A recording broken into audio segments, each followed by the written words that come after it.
Hello, my name is Dr. Nikhil. I am a sports physiotherapist and a fitness coach for you all. So आज का हमारा जो topic है वो है स्ट्रेंथ एंड एंड्योरेंस असेसमेंट। अभी असेसमेंट करना क्यों ज़रूरी है? व्हाट यू गाइस थिंक कि असेसमेंट करना क्यों ज़रूरी है? तो असेसमेंट का पीछे का मकसद रहता है कि आज तुम कौन से लेवल पे हो और कल तुम कहाँ जाना चाहते हो, उसका एक रोड मैप मिल जाता है। जैसे हम अगर बात करें आज के टॉपिक के बारे में, तो आज का टॉपिक है strength and endurance assessment. Strength और एंड्योरेंस ये दो हमारे फिटनेस के कंपोनेंट हैं। उनका असेसमेंट कैसे कर सकते हैं, उसके असेसमेंट करने के स्टेप्स क्या है, वहाँ पे आप कैसे जा सकते हो और उसको आगे कैसे प्रोग्रेस कर सकते हो, उसके बारे में हम लोग आज बात करेंगे। सो सबसे पहले हम लोग स्ट्रेंथ के बारे में जान लेते हैं। Strength is a fitness component. उसका मतलब है कि आपकी बॉडी किस हद तक तैयार है कोई भी एक्सटर्नल प्रेशर को ओवरकम करने के लिए। आप कितना मैक्सिमम वेट लिफ्ट कर सकते हो कोई भी एक्सरसाइज में, उसको कहा जाता है आपकी स्ट्रेंथ कितनी है वो एक्सरसाइज में। जैसे कि हमारी 3 बेसिक एक्सरसाइजेस है जिसमें हम लोग हमारा स्ट्रेंथ चेक करते हैं, which is first exercise is bench press, second exercise is conventional deadlift and third exercise is squats. So पहली एक्सरसाइज हमारी बेंच प्रेस है, उसमें हम लोग स्ट्रेंथ कैसे चेक करते हैं, इसके लिए 3 अलग अलग पैरामीटर्स है। That is 1 rep max, 3 reps max and 10 reps max।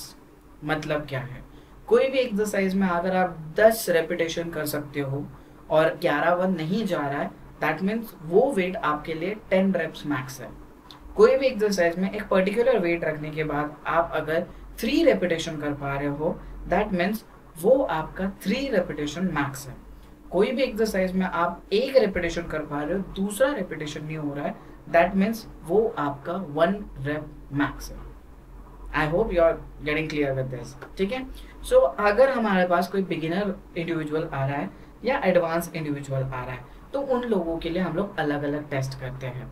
जैसे अगर बिगिनर इंडिविजुअल आएगा तो I will rather go for 8 repetition max और 10 रेपिटेशन मैक्सिमम के साथ। और अगर मेरे पास कोई एडवांस इंडिविजुअल आ रहा है तो मैं 1 रेपिटेशन मैक्स या 3 रेपिटेशन मैक्स पे जा सकता हूँ। रीजन बिहाइंड दैट इज, अगर मैं बिगिनर को 1 रेपिटेशन मैक्सिमम पे लेके जाऊंगा तो चांसेस है उसका फॉर्म, पोस्चर, टेक्निक ना सही होने के वजह से आपका वहाँ पे इंजरी होने के चांसेस ज़्यादा है। वही अगर मैं एडवांस की बात करूँगा तो उनको माइंड मसल कनेक्शन अच्छा होता है, उनके फॉर्म, पोस्चर, टेक्निक्स अच्छे होते हैं, जिसके वजह से उनको वहाँ पे तकलीफ नहीं होगी। I hope you are getting this point. ठीक है। अभी 1 रेपिटेशन मैक्स क्या होता है, 10 रेपिटेशन मैक्स क्या होता है, ये समझ लेते हैं। 1 रेपिटेशन मैक्स मतलब और 10 रेपिटेशन मैक्स मतलब हर एक रेपिटेशन का अपना अपना सेटअप है। 1 रेपिटेशन मैक्स मतलब आप अपनी स्ट्रेंथ का 100% का जो कंपोनेंट है, स्ट्रेंथ कंपोनेंट 100% यूज कर रहे हो। That's why you are not going to do second repetition, because वो होगी नहीं। एक बार आपने अपने स्ट्रेंथ का 100% यूज कर लिया तो आपको कुछ वक्त की रेस्ट पीरियड लगेगा, उसके बाद ही आप उस एक्सरसाइज को कर पाओगे। वही अगर आप 10 रेपिटेशन मैक्स कर रहे हो, मतलब आप 10 रेपिटेशन उस पर्टिकुलर वेट के साथ कर पाओगे, that means you are using 75% of your strength. इसके वजह से आप उसको 10 रेपिटेशन मैक्स आप कर पा रहे हो। अगर आप 11वां रेपिटेशन कर पा रहे हो, दैट मीन्स वो वेट आपका 10 रेपिटेशन मैक्स नहीं है। You need to increase your weight. And increase कैसे करना है, उसके लिए प्रोग्रेसिव ओवरलोड एक तरीका होता है जिसके बारे में हम लोग बाद में बात करेंगे। ठीक है। सो अगर मैं एक स्पेसिफिक वैल्यूज की बात करूंगा कि कितना स्ट्रेंथ होना चाहिए, कितना स्ट्रेंथ एवरेज है, कितना स्ट्रेंथ गुड और एक्सीलेंट है, तो ये 3 एक्सरसाइजेस से हम लोग चेक करते हैं। अगर मुझे अपर बॉडी का, चेस्ट का अगर स्ट्रेंथ चेक करना है तो मैं बेंच प्रेस करके एक्सरसाइज है उसको यूज करता हूँ। तो बेंच प्रेस में हम लोग क्या करते हैं, बार को सेट करते हैं हमारे फोरहेड लेवल पे एंड देन हम लोग बेंच पे बार को उठाते हैं and then we will do the bench press.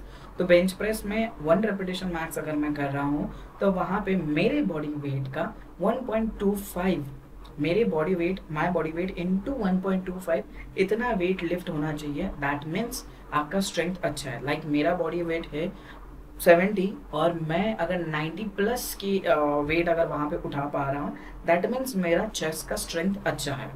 अगर मैं 90 kg प्लस वेट नहीं उठा पा रहा, दैट मीन्स मेरा चेस्ट का स्ट्रेंथ है average. Same goes to squats. मेरा जितना बॉडी वेट है into 1.5, my body weight is 70 into 1.5 which is 105, उतना मेरा स्क्वाट्स होना चाहिए। अगर मैं 105 kg के साथ स्क्वाट्स कर रहा हूँ, दैट मीन्स मेरा लेग्स का स्ट्रेंथ अच्छा है। अगर मैं नहीं कर पा रहा हूँ, दैट मीन्स मेरा लेग्स का स्ट्रेंथ उतना अच्छा नहीं है। I need to improve my leg strength. Same goes with conventional deadlift. Conventional deadlift is a one of the exercise जिसको किंग ऑफ एक्सरसाइज बोला जाता है, जहाँ पे मेरी ओवरऑल फुल बॉडी काम करती है। ज़्यादातर मेरे जो लोअर बैक के मसल्स है, ग्लूट्स है, क्वाड्स है एंड हैम्स है, दैट मीन्स मेरा पोस्टीरियर चेन के जो मसल्स है वो ज़्यादा काम करेंगे इस एक्सरसाइज में। तो जब मैं कन्वेंशनल डेडलिफ्ट कर रहा हूँ, तब मेरा अच्छा स्ट्रेंथ कब माना जाएगा? जब मैं कन्वेंशनल डेडलिफ्ट मेरा बॉडी वेट इंटू 2 अगर मैं वेट उठा पाता हूँ, लाइक मेरा वेट 70 है और मैं 140 kgs अगर उठा पाता हूँ, दैट मीन्स मेरा फुल बॉडी का स्ट्रेंथ अच्छा है। अगर मैं नहीं उठा पाता हूँ, दैट मीन्स मेरा फुल बॉडी का स्ट्रेंथ कहीं ना कहीं वीक है। I need to improve my strength. I hope strength component is getting clear to you. और इसको करने के 3 तरीके हैं। आइदर आपके पास अगर एडवांस है तो आप उसको 1 rep मैक्स या 3 repetition मैक्स के साथ जा सकते हो। अगर आप कोई बिगिनर हो या इंटरमीडिएट हो तो I will recommend 8 repetition max and 10 repetition max for you all. This is it about the strength component. Now moving towards the endurance component. कोई भी चीज़ को जब मैं एंड्योरेंस की बात करता हूँ तो एंड्योरेंस में दो तरीके के एंड्योरेंस आते हैं। पहला एंड्योरेंस आ जाता है आपका कार्डियोवैस्कुलर एंड्योरेंस। सेकेंड एंड्योरेंस आ जाता है which is your muscular endurance. तो आज जिस एंड्योरेंस के बारे में बात करेंगे हम लोग वो है मस्कुलर एंड्योरेंस। मस्कुलर एंड्योरेंस का मतलब है, जैसे स्ट्रेंथ का मतलब था कि आप कितना वजन उठा पाते हो, आपकी बॉडी की कैपेसिटी क्या है एक्सटर्नल ओवरलोड को ओवरटेक करने की, वही सेम चीज़ यहाँ पे थोड़ा सा डिफरेंट वे में है। एंड्योरेंस, मस्कुलर एंड्योरेंस का मतलब है कि आप कितने देर तक कोई भी एक्टिविटी या कोई भी एक्सरसाइज कर सकते हो। How long you can perform that exercise, that is known as a endurance. So जब मैं स्ट्रेंथ चेक कर रहा था तब मैं रेपिटेशन बेस्ड मेरी एक्सरसाइजेस थी। तो जब एंड्योरेंस चेक करूंगा तब कौन से बेसिस रहेगी? Yes, you are getting it right.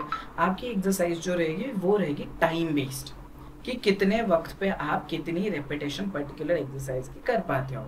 जैसे हम लोगों ने स्ट्रेंथ चेक करने के टाइम पे 3 एक्सरसाइजेस को लिया था, which is bench press, conventional deadlift and squats. तो वहीं अगर मैं एंड्योरेंस चेक करने के लिए जाऊंगा तो वहाँ पे लोअर बॉडी का एंड्योरेंस चेक करने के लिए मेरे पास है squats, body weighted squats of course. Upper body का चेक करने के लिए मेरे पास लैट पुल डाउन या पुशअप्स है, या you can say pull ups और pushups. Why I took lat pull down? Because it is much more easier. Pull ups बहुत सारे लोगों को जमता नहीं है, that's why I didn't took that. So अगर जिसको नहीं जमता है उसके लिए आप lat pull down कर सकते हो, जिनको जमता है उनके लिए आप pull ups के लिए जाओ। और अगर मुझे चेस्ट मसल का चेक करना है तो मैं वो अपने पुशअप्स के साथ चेक करूँगा। मुझे कोर का एंड्योरेंस चेक करना है तो वो मैं क्रंचेस के थ्रू चेक करूँगा। तो I have 4 exercises to check my endurance, which is पहली एक्सरसाइज थी स्क्वाट्स, दूसरी एक्सरसाइज है लैट पुल डाउन या पुलअप्स, तीसरी एक्सरसाइज है पुशअप्स एंड चौथी एक्सरसाइज है क्रंचेस। ठीक है, इनके भी अपने अपने वैल्यूज है। जैसे स्ट्रेंथ चेक करने के वक्त पे 1 रेपिटेशन के वैल्यू चेक किए थे हम लोगों ने, वही अगर मैं एंड्योरेंस चेक कर रहा हूँ तो वहाँ पे 1 मिनट के वैल्यूज चेक किए जाएंगे। इसका मतलब क्या है, आपके बॉडी वेट के अनुसार आप अपने बॉडी वेट के साथ कितने रेपिटेशन कर पाते हो 1 मिनट में। तो इसको कहा जाता है कि आप अपना एंड्योरेंस कैसा है, आपका मस्कुलर एंड्योरेंस कैसा है। सिंप्लीफाई कर देते हैं इस चीज़ को। देखो, आपको लोअर बॉडी का एंड्योरेंस चेक करना है, मस्कुलर एंड्योरेंस, तो उससे कैसे चेक करोगे? पहली चीज़, 1 मिनट का टाइमर लगाओगे। वो 1 मिनट में आपका इंडिविजुअल कितने रेपिटेशन कर पाता है, इसके through you can check how much endure his muscles are. So let's example, अगर मेरे पास बिगिनर इंडिविजुअल है या एडवांस इंडिविजुअल है, I put them both on the endurance test. मैंने उनको प्रॉपर फॉर्म सिखाया, प्रॉपर टेक्निक सिखाई एंड देन मैंने उनको बोला कि अभी आप शुरू कर सकते हो। 1 मिनट का दोनों का टाइमर लगाया और दोनों ने अराउंड 30 to 40 रेपिटेशन किया, which is known as a average repetition. अगर आप स्क्वाट्स करते हो, बॉडी वेटेड स्क्वाट्स, 1 मिनट में आप 30 to 40 रेपिटेशन कर पाते हो, 20 to 50 रेपिटेशन अगर आप कर पाते हो तो दैट इज़ एवरेज। अगर आपकी रेपिटेशन 20 से बिलो है, दैट मीन्स बहुत ख़राब परफॉर्मेंस है बॉस। एंड अगर आपकी रेपिटेशन 50 प्लस है, that means excellent, your lower body endurance is excellent. Same goes to your pushups. अगर आप पुशअप्स 50 प्लस कर पाते हो 1 मिनट में, that means your chest muscle has a good endurance. अगर आप वो 20 to 50 के बीच में कर पाते हो, that means your chest muscle has a average endurance. अगर आप 20 भी नहीं कर पाते हो, that means your chest muscle has a very low endurance, you need to improve that. Same goes with your crunches. अगर आप 50 प्लस क्रंचेस कर पाते हो, excellent, 20 to 50 average, less than 20 below average, you need to work on your core strength, you need to work on your core endurance, ठीक है।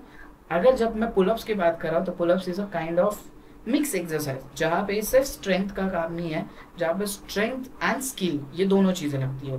Like मैं अगर आज आपको बोलूंगा कि आप लैट पुल डाउन करो तो you can do lat pull down very easily, but जब मैं आपको बोलूंगा पुलअप्स करके बताओ तो पुलअप्स नहीं जाता है। भले ही आपके पास स्ट्रेंथ है, भले ही आपके लैट्स मसल में एंड्योरेंस है, बट फिर भी नहीं जाएगा। क्यों नहीं जाएगा? Because those exercises need practice.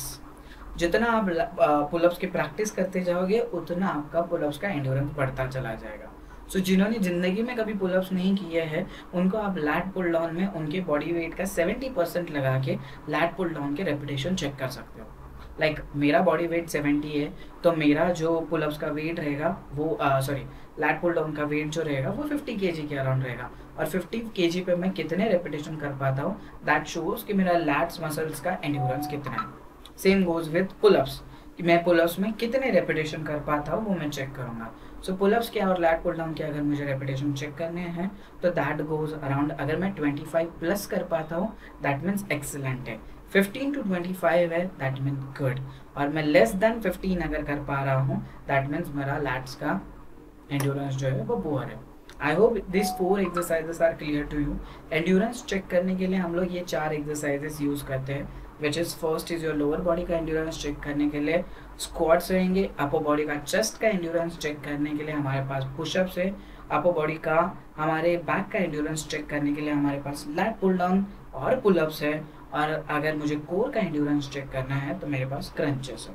Planks के थ्रू भी आप चेक कर सकते हो बट वो लंबा चला जाएगा, that's why I didn't put plank into endurance thing, because plank is basically your stability exercise not your endurance exercise. Endurance में आपका आएगा क्रंचेस, आप प्रॉपर्ली कितने रेपिटेशन कर पाते हो क्रंचेस के इन 1 मिनट। स्ट्रेंथ के लिए हम लोगों ने चेक किया था 1 रेपिटेशन मैक्स, वही एंड्योरेंस के लिए हम लोगों ने चेक किया 1 मिनट टेस्ट, ठीक है। मेन की पॉइंट ये है इन दोनों टेस्ट के, ये दोनों टेस्ट आप कभी भी किसी एक एकदम बिगिनर बंदे से नहीं करवाते हो। क्यों नहीं कर पाते हो? इसका सिंपल फंडा है, बिकॉज अगर आप एकदम बिगिनर बंदे से करवाओगे तो वहाँ पे फॉर्म, टेक्निक या पोस्टर ना होने की वजह से, ना पता होने की वजह से वहाँ पे मिस्टेक्स होने के चांसेस बहुत ज़्यादा है और इंजरी होने के चांसेस बहुत ज़्यादा है। Clear everyone? ठीक है, तो आपको वो चीज़ नहीं करनी है। आपको हमेशा याद रखना है कि कोई भी वेट, कोई भी repetition incorrect form, incorrect posture, incorrect technique में नहीं होना चाहिए। There should be a proper technique, there should be a proper form, there should be a proper posture of that particular exercise, ठीक है। सेकेंड की point of this thing, कोई भी exercise शुरू करने से पहले या पूरा असेसमेंट शुरू करने से पहले proper warm up is necessary. अगर वार्म अप नहीं किया है तो इंजरी के चांसेस बहुत ज़्यादा है। Warm up is good for actually your activating your internal muscles, activating your deep muscles and joint की मोबिलिटी को इम्प्रूव करने के लिए आपके वार्म अप बहुत मदद करता है। तो डोंट इग्नोर दैट। कभी भी स्ट्रेंथ असेसमेंट के लिए जा रहे हो, एंड्योरेंस असेसमेंट के लिए जा रहे हो तो प्रॉपर वार्म अप करना बहुत ज़रूरी है। Third main important thing is hydration and rest.